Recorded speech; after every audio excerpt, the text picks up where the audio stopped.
President Uhuru Kenyatta led Kenyans in paying tribute to the late Kenneth Matiba during a memorial service held at All Saints Cathedral. The emotional speeches highlighted the memorable experiences shared by his family, friends and colleagues, which depicted the legacy of the veteran multi-party champion. And to be Seth Olale attended the funeral service and highlight the key events. A sizable number of Kenyans converged at the All Saints Cathedral to pay their last respects to the late Kenneth Matiba. Those who spoke about him shared fond memories dating back to Kenya pre-independence times. He said, "Marsden, in life you will get challenges, small and big.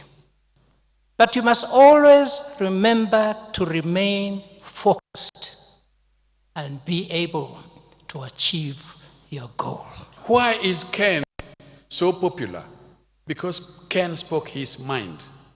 And he spoke his mind, not only that, but he's one of the few leaders we had in this country who had energy to serve. Praise the Lord, praise the Lord. Former colleagues at ministries where he served spoke of him glowingly. Personally, learned a lot from him, because 10 years later, I was the minister in charge of the same ministry. Regarding what he fought for, we must not waste or squander their effort. Leadership is not scared of handing over, of training, of teaching, of motivating others to be better than they are.